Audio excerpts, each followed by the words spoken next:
ஆவாரம் பூவ தொட்டு அங்க இங்க பொன்ன தொட்டு ஏதேதோ ஆனதடி எனக்கு ஆகாத நாளு இது ஐயர் வந்து சொன்ன பின்னும் கூடாது மச்சானுக்கு நினைப்புத்தான்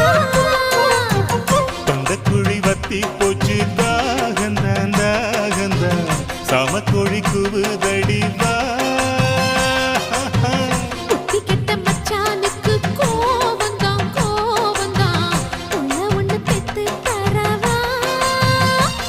அந்த சங்கதி பேசிடத்தாள்ளி சந்தனம் பூசிட